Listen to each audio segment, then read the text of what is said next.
अखिलेश यादव ने जिस राजभर प्रत्याशी पर दांव चला है, अब उस रणनीति पर राजनीति शुरू हो गई है, क्योंकि इस चुनाव से अखिलेश यादव 2024 को साधने की कोशिश में हैं और उस रणनीति के तहत मैदान में है जिससे दलित और पिछड़े वर्ग के वोट बैंक में सेंधमारी की जा सके। और इसका आभास होते ही एसबीएसपी के नेता अरुण राजभर ने अखिलेश यादव को निशाने पर ले लिया। दरअसल अखिलेश यादव ने एमएलसी उपचुनाव में राजभर प्रत्याशी को मैदान में उतारा, तो इस पर अरुण राजभर ने आपत्ति जताई है और कहा कि एमएलसी उपचुनाव सपा हारने वाली है। अरुण राजभर ने निशाना साधते हुए कहा कि हारने वाली सीट पर वोट बैंक के लिए फैसला लिया गया है और साथ ही अरुण राजभर ने यह भी कहा कि अखिलेश यादव इस रणनीति में कामयाब नहीं हो पाएंगे और चेतावनी देते हुए कहा कि 2024 में अखिलेश यादव को परिणाम भुगतना होगा। अब दिखाते हैं आपको पूरी रिपोर्ट कि कैसे एमएलसी उपचुनाव में राजभर पर रण शुरू हो चुका है।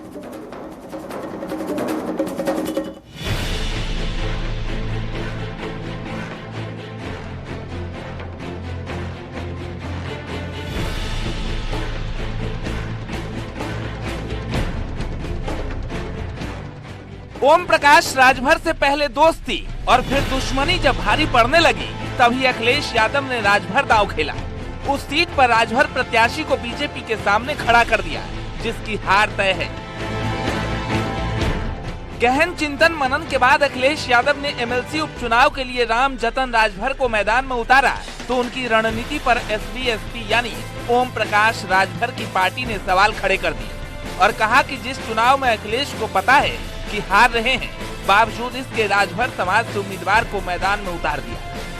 सच तो यही है कि जब जीताऊ कैंडिडेट होता है, जहां जीत की समीकरण उनके पक्ष में होता है, उस समय इनको नहीं खड़ा किया जाता है।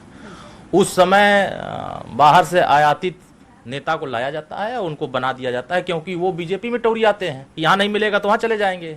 वो तो पहले से तय था कि हमको यहाँ नहीं मिलेगा तो हम उधर सरक जाएंगे, तो उनको वो सरक न जाए उधर, उनको बचाने के लिए इनको मोहरा बना दिया इस चुनाव में। तो ये मोहरा बन गए हैं। ये जानते हैं कि हम इनको जिता नहीं पाएंगे, लेकिन एक संदेश देने की कोशिश हो रही है।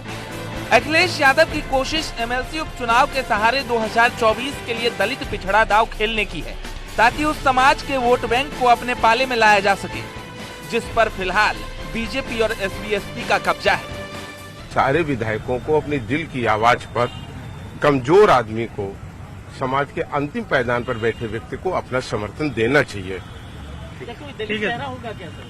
मैंने कहा कि कमजोर, गरीब और इन्हीं वर्गों में से कोई व्यक्ति को आगे बढ़ाने का काम समाजवादी पार्टी करेगी। ठीक है। अगर आंकड़ों पर नजर डालें तो बीजेपी 255, एसपी 109, कांग्रेस 2, बीएसपी 1, अपना दल S13, Nishad party 6, RLD 9, SBSP के 6 और जेडीएल के 2 विधायक हैं। यानी जिस चुनाव में विधायक एमएलसी का चुनाव करेंगे, उसमें समाजवादी पार्टी के सदस्य सिर्फ 109 हैं और इसमें आरएलडी को भी शामिल कर लिया जाए तो ये आंकड़ा 118 तक ही जा पाएगा। यानी हर हाल में अखिलेश यादव के एमएलसी प्रत्याशी की हार तय है। फिर भी राजभर समाज से उम्मीदवार को मैदान में उतारने पर अब राजभर ने अखिलेश को आईना दिखाना शुरू कर दिया। रही बात जहां तक कि सपा और बसपा कांग्रेस की, तो कांग्रेस उत्तर प्रदेश में किसी नाम अब लेने की जरूरत नहीं है, उसको कोई जान नहीं रहा है। बसपा हमसे नीचे ही चली गई है, उसका परिणाम 2022 के चुनाव में ही देखा गया। रही लड़ाई समाजवादी पार्टी की, तो 2022 में हम उनके साथ थे, तो कुछ लड़ाई में थे, लेकिन अब जो परिणाम आ रहे हैं, अभी आप रामपुर का चुनाव देख लीजिए, अभी मिर्जापुर का चुनाव देख लीजिए, अगर ये लड़ाई में होते तो इनको जीत मिलती। ये लड़ाई से वहां भी बाहर हो रहे हैं। दरअसल अखिलेश की नजर ओम प्रकाश राजभर के वोट बैंक पर जा टिकी है, जिसे तोड़ने के लिए उन्होंने ये बड़ा दांव खेला है। लेकिन इसमें उन्हें कितनी सफलता मिल पाती है, ये वक्त ही बताएगा। Bureau report, news 18।